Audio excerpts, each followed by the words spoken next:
anbiya'i wal mursalin wa ala alihi wa sahbihi ajma'in. Rabbi shrah li sadri wa yassir li amri wa hlul 'uqdatam min lisani yafqahu qawli. Amma ba'd.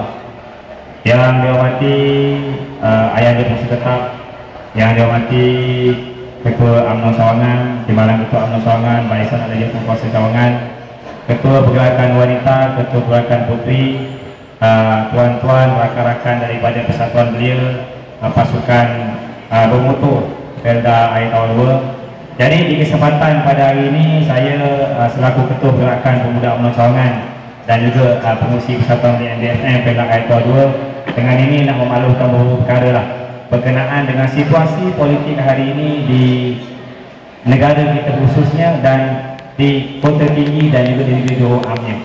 Jadi untuk maklumat tuan-tuan dan puan-puan sekalian, hari ini kalau kita tengok pihak pembangkang sudah mula bergerak melalui Pakatan Rakyat, di mana dalamnya ada DAP, di dalam Pakatan Rakyat ada juga PAS dan juga ada keadilan. Saya nak maklum pada tuan-tuan, ada dua perbezaan di antara Pakatan Rakyat dan Barisan Nasional. Pakatan Rakyat adalah parti yang didominasi oleh DAP, yaitu kaum Cina. Tapi kita Barisan Nasional adalah parti yang diketuai ataupun tunjangnya adalah UMNO. Jadi walau macam mana keadaan sekalipun UMNO memerintah, dia akan memberi satu peluang ataupun satu ruang yang baik kepada orang Melayu. Sebab itu hari ini kita dapat banyak sangat faedah daripada hasil pemerintahan kerajaan Barisan Nasional. Satu perkara penting yang saya nak maklumkan kepada tuan-tuan dan puan-puan sekalian, khasnya kepada rakan-rakan pemuda dan juga rakan-rakan generasi kedua. Kalau kita tengok situasi hari ini, Parti Keadilan Rakyat sibuk nak bercerita soal Felda. Dia tahu Felda ni fixed deposit orang Melayu. Dia tahu Felda ni adalah lumbuk kuat orang Melayu dan juga lumbuk kuat untuk orang-orang UMNO dan Barisan Nasional. Jadi hari ini dia cuba mengganggu juga Felda dengan membuat janji-janji kosong di dalam buku jingga 100 hari pemerintahan Pakatan Rakyat.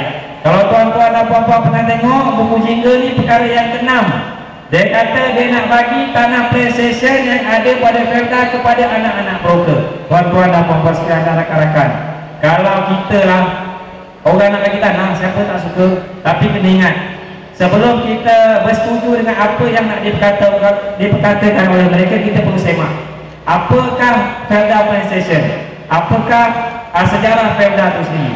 Kita ni semua adalah di kalangan anak-anak orang miskin.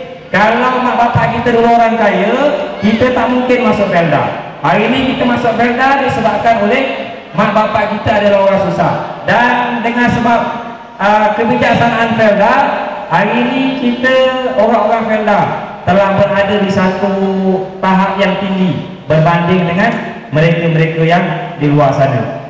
Jadi itu satu perkara yang amat positif yang telah dibuat oleh pihak kerajaan. Untuk makluman tuan-tuan dan puan-puan sekalian, Felda ini adalah diwujudkan oleh kerajaan Barisan Nasional melalui dasar ekonomi baru. Dan sebelum tahun 91, Felda ini adalah kerajaan dunia. Tapi selepas daripada tahun 91, pihak kerajaan telah meminta supaya Felda ini berdikari. Jadi pihak kerajaan telah memberikan tanah sebanyak 3,000 ekar kepada Felda supaya Felda bisnes dengan tanah ini. Jadi dengan kebijaksanaan yang ada pada Felda, hari ini Felda telah membina banyak syarikat. Felda telah berkembang maju, mempunyai kewangan yang kukuh, mempunyai aset yang banyak, sehinggalah dicemburui oleh pihak yang satu lagi. Oleh yang demikian, dia cuba mengganggu Felda ni. Dia cuba mengganggu kekuatan yang ada pada orang Melayu di Felda. Sebab tu saya cakap tadi, kalau kita nak terima apa yang pihak pembangkang bercakap berkenaan dengan tanah PlayStation, kita kena fikir.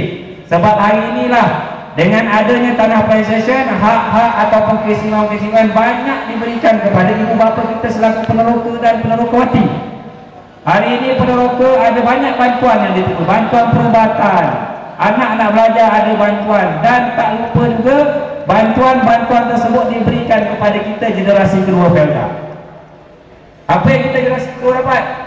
Generasi kedua telah dapat banyak benda yang saya rasakan kalau kita duduk kat kampung, kita duduk di Felda dan tempat-tempat lain, kita tak akan dapat keistimewaan ni.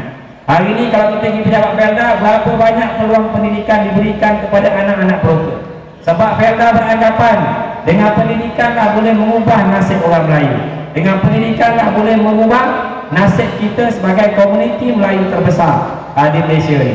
Jadi tuan-tuan dan puan-puan sekalian, apa yang pihak Pakatan Rakyat cuba bawa, dia kata nak bagi tanah plantation kepada anak broker. Memang boleh bagi, memang boleh bagi kepada anak generasi kedua. Tapi apabila kita dapat tanah-tanah tu, dia akan mengurangkan hak-hak yang mak bapak kita akan dapat.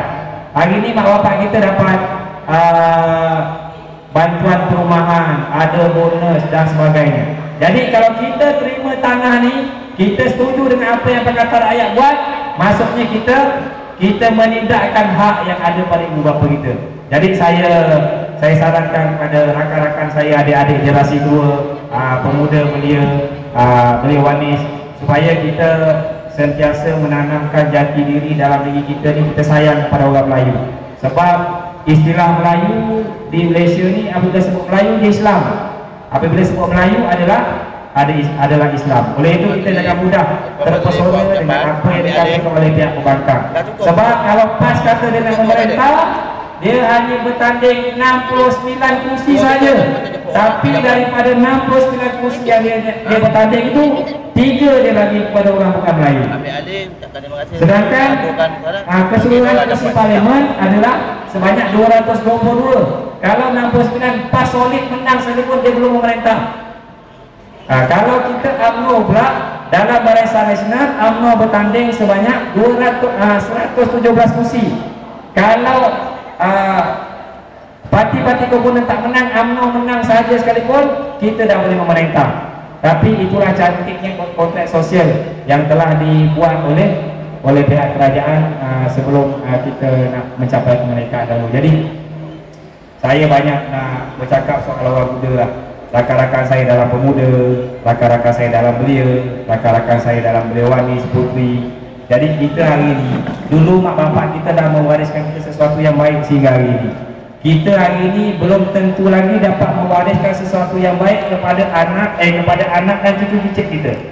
Kita tak dapat tahu lagi macam mana keadaan 20 tahun akan datang, 30 tahun akan datang. Entah Johor ni masih milik Barisan Nasional ataupun Johor ni dah pindah kepada DAP ataupun Dr. Bu yang hari ini lantang memperkatakan soal orang Melayu. Jadi kita kena fikir, kita nak buat sesuatu, nak bertindak, kita jangan terus percaya maklumat-maklumat yang kita dapat daripada internet.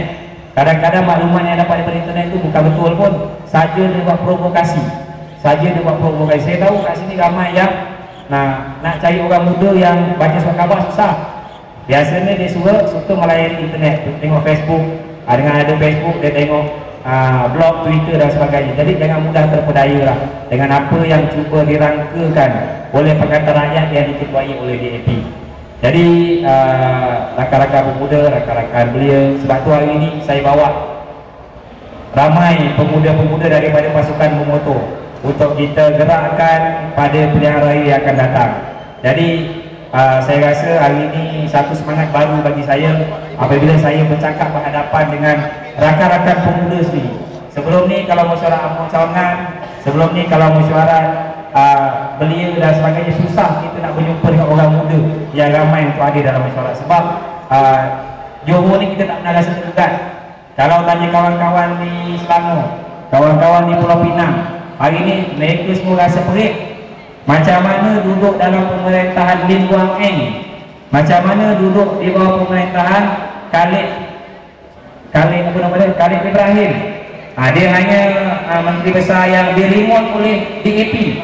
Hari ini apa yang DAP buat semua boleh, tapi apabila orang Melayu buat, ini tak boleh, itu tak boleh. Jadi kita kena sedar lah.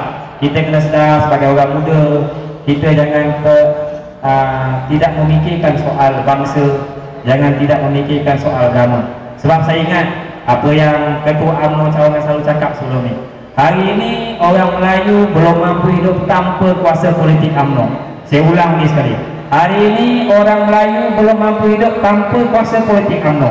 Hari ini orang Melayu belum mampu hidup tanpa kuasa politik UMNO. Kita belum bersedia untuk tak ada subsidi, kita belum bersedia untuk dekat sekolah buku teks kena beli, buku tulis kena beli, yuran kena bayar, yuran peperiksaan kena bayar, belum bersedia lagi. Kita juga belum bersedia untuk tidak mendapat subsidi harga-harga barang. Harga gula kalau ikutkan RM40, hari ini kerajaan bagi berfikir saja kat kita. Begitu juga dengan harga minyak dan sebagainya. Hari ini orang Melayu belum mampu lagi. Bukan belum mampu, hari ini orang Melayu belum sanggup untuk berhadapan dengan tiada subsidi. Jadi saya harap kepada rakan-rakan saya sekali lagi dalam pemuda, dalam belia, kita bergerak seiring. Kita bergerak seiring bagi memastikan kesinambungan kepimpinan Parti Barisan Nasional ini yang ditunjangi oleh UMNO dapat diteruskan. Hari ini saya dapat maklumat 9,000 pengundi di Pulau Pinang cuba dibawa lari ke Skudai. Sebab dia dah rasa Skudai itu dia mungkin akan kalah, dia bawa lari pengundi Cina di Skudai untuk memastikan Skudai masih lagi dalam tangan DAP. Tanyalah Wadi Rahman, saya pernah ikut dia dan beberapa rakan yang lain, kita tengok persidangan di dalam Dewan Undangan Negeri. Cina tu 4-5 orang je, tapi dia punya kong hajar dia kan, dia tak tengok kita ni Melayu. Nasib baik yang kita orang-orang Melayu ni tak adalah emosional sangat sampai nak bergurau dan sebagainya kan. Dia berbicara soal ayat, dia cuba masuk ayat, dah masuk ke ayat 2, ketua perbankan dah masuk ayat 2, cuba mengungkap kuasa yang ada pada orang Melayu. Saya dah tengok gambar kat rumah siapa, bila, pukul berapa, kat mana, saya dah tengok dah. Dia boleh datang kat sini, kita boleh muliakan dia. Lebih kita muliakan dia daripada kita memuliakan pemimpin kita. Apa ni orang Islam? Kita tahu dia baik ke tak baik ke, dia tetap akan cuba tanam jarum supaya kita terpesona dengan apa yang dibuat. Selama ni kerajaan dah naikkan gaji ke tangan awam berapa banyak, tapi di Pulau Pinang baru yuran kapal naik RM50 dah bertemu tangan orang yang pakai kopiah, yang pakai serban. Selama ni apa yang kerajaan UMNO, kerajaan Barisan Nasional bagi, tak pernah nak bersyukur, malah bentak lagi cakap tak cukup. Sebab kita orang Islam, kita orang Melayu asyik memikirkan apa yang kita belum dapat. Kita tak pernah memikirkan apa yang kita dah dapat. Kalau kita senaraikan apa yang kita dapat, daripada mula saya dilahirkan sampai saya nak mati nanti, berapa banyak kerajaan sediakan. Nak lahir pergi hospital, kerajaan kan, nak belajar sekolah, kerajaan, kerja, kerajaan bayar gaji kan. Lepas tu pergi naik haji, subsidi kerajaan. Pergi naik haji, hari ni tambah haji 13,000, tapi siapa yang kali pertama pergi haji, kerajaan bagi 9,000 lebih je, 3,000 lebih subsidi. Sampai mereka macam itu sekali kerajaan nak membantu kita orang Melayu dan orang Islam. Jadi saya rasa itu saja. Saya pun dah belum ni. Saya mohon jutaan kemaafan adanya apa yang saya cakapkan ni ada menguris hati tuan-tuan dan puan-puan sekalian. Sebenarnya saya baru nak belajar bercakap kan, belajar berhujah berkenaan dengan perkara-perkara politik ni. Kita bercakap dengan orang UMNO ni senang kan, kita itu ni untuk jawab, tapi kalau dengan perbankan kita berhadapan macam mana saya tak tahulah. Tapi dah ada sikit-sikit pengalaman lah berhadapan dengan perbankan apabila pergi pilihan raya kecil di Lapis, pergi pilihan raya kecil di Kendau kan, dah ada sikit-sikit pengalaman untuk bercakap dengan perbankan. Perbankan ni mati duduk semula pun dia kata dia bagus, walaupun Nik Aziz cakap kan, Nik Aziz umpamakan syurga tu macam dia punya, padahal syurga tu Allah yang punya. Syurga tu Allah yang punya. Manusia tak boleh nak kata kau masuk syurga, kau masuk neraka, kau masuk syurga, kau masuk neraka, tak ada. Ada satu cerita tu, pelacur tu bagi makan, bagi anjing minum air tempat dia dalam syurga. Sebab apa? Syurga tu hak Allah, Allah yang nak menentukan orang tu masuk syurga ke masuk api neraka. Sebab syurga adalah hak Allah SWT, bukan hak manusia. Jadi kita janganlah nak bercakap soal kafir mengkafir, syurga neraka, kita nak main-mainkan benda tu, tak baiklah. Jadi saya mohon sekali lagi jutaan kemaafan adanya ada sebarang kesilapan dan kesalahan, dan saya akhiri dengan wabillahi taufiq wal hidayah.